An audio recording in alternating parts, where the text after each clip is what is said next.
What's up, guys? We're back at it again, working on Pristine. This time we're going to be installing Hydro Assist from PSC. I'll leave a link in the description below of all the parts that we used here today. So basically it is a 8-inch RAM with a 16-inch cooler. We got some fittings from Russell. So we're going to be taking the gearbox off, disassembling the gearbox to drill and tap it for these quarter to 6 AN fittings. We're not going to bore you with that. Bleeping Jeep does a great video on drilling and tapping the gearbox. I'm going to follow his video because this is the first one of these I've done. So we'll see how that goes. Once that's done, the RAM gets mounted to the axle and to the tie rod. We got to build lines, and we're going to go ahead and reseal the gearbox while we're at it. That pretty much covers everything. Let's get into it.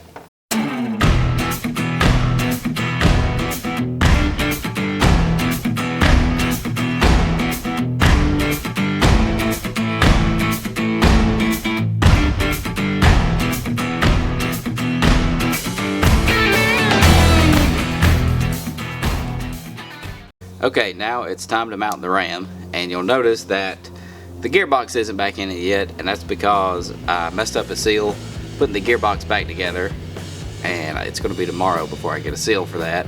So in the meantime, I'm going to mount the RAM. I'm going to go ahead and put the gearbox up here so I can build my lines, and I'm going to mount the cooler, have all that done, and then all I have to do is finish up the gearbox and bolt it up. So what I've done to figure out where the RAM needs to go is turn the wheel all the way left. I've got the Jeep jacked up, its own jack stand, so that I can turn the wheel easily since the drag link isn't bolted up to the fitment arm. Pulled the RAM all the way out, checked it with the tires turned left, marked the tie rod, and marked the truss. Turned it right, compressed the RAM, checked it there, make sure my clearance looks good.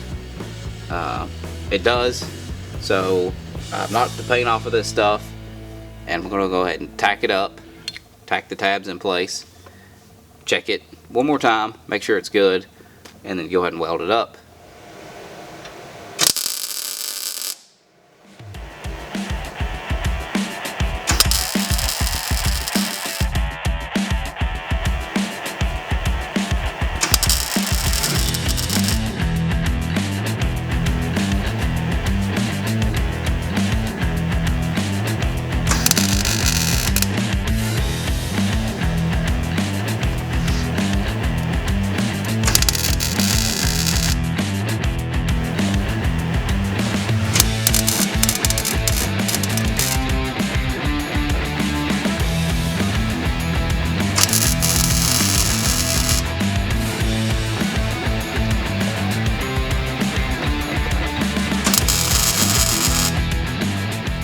Alright, so now we're on to making hose ends, and the way this works is the inside of this is left-hand threaded.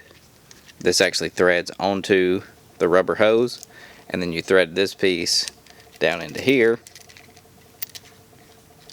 and it shoves this into the center of the hose, and that's what creates the seal. I've never used this before. I've used some of this stainless steel braided hose from Russell's, and it basically works the same way. And they tell you to run this down until it bottoms out.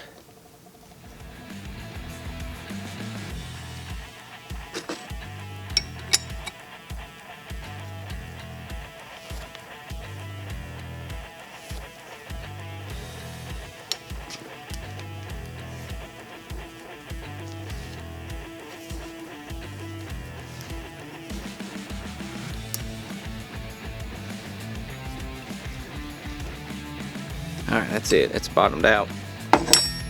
Move the vise.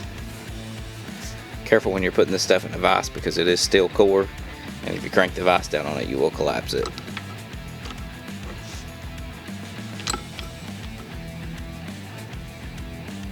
Alright, and they tell you to oil the threads here, so let me go find some oil.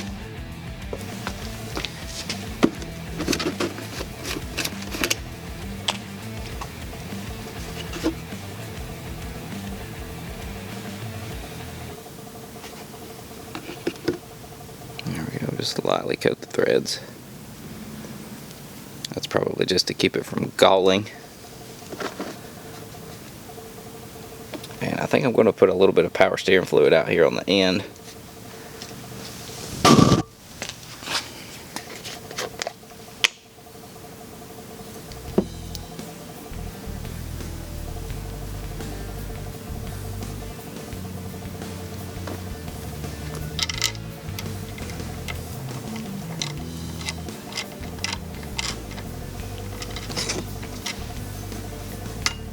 And it says in their directions you don't have to run this all the way down. You can leave a few threads showing.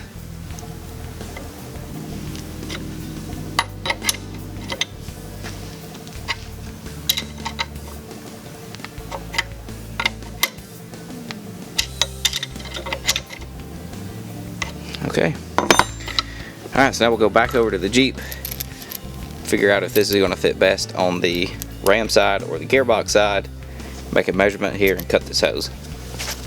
Alright, so we've got it threaded on the Gearbox side. The straight fitting wouldn't really work well here. It was going to hit my track bar bolt.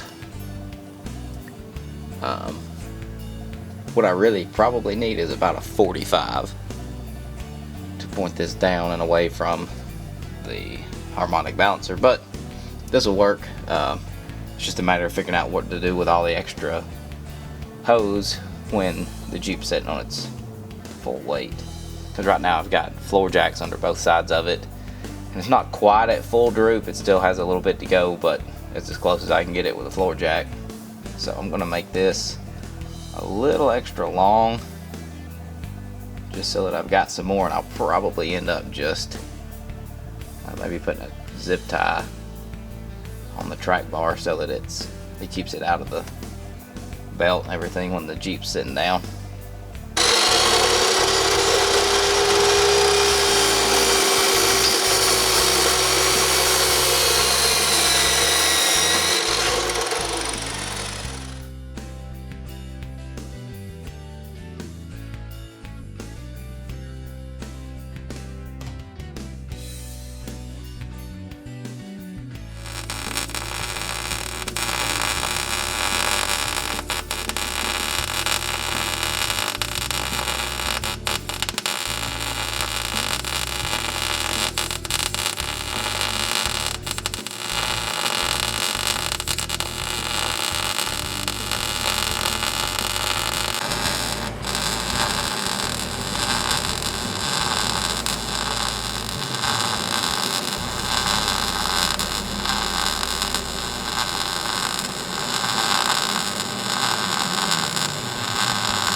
We weren't going to cover anything with the disassembly and reassembly of the gearbox, because like I said, that's already been covered.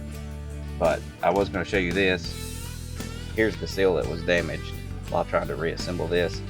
And what happens is when you stretch this over this piston, it's too large, and when you try to put it into the box, it actually cut the seal right here. So what I've done with the new seal is put a hose clamp to compress it back. Take the clamp off and it should slide right into the box. Alright, the hose clamp trick didn't work at all, so we've moved on to something else. We've got zip ties wrapped around this thing, pulled tight. The zip ties were too big to fit down in here, so we actually heated up a screwdriver, melted the ends of the zip ties, got them small enough so that it would fit down in here. And what we're going to try to do now is just knock this thing in one good hit. So let's see how that goes.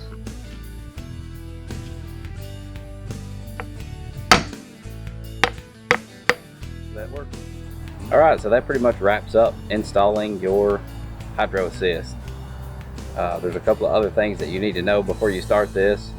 One, it takes about 7 12-ounce bottles of power steering fluid.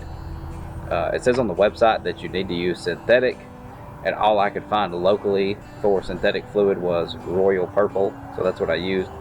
So you're going to want to have somebody help you out to bleed the system once you're done.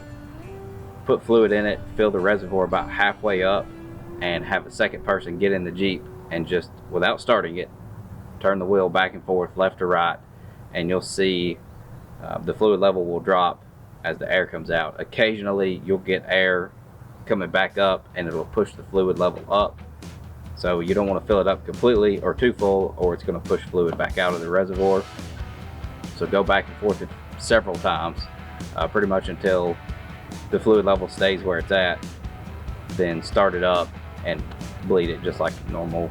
You're probably going to get a bunch of air in it. If that happens, top it up, shut it off, just let the system sit static for 30 minutes or so. You should open the cap up. The fluid will be clear and not super aerated.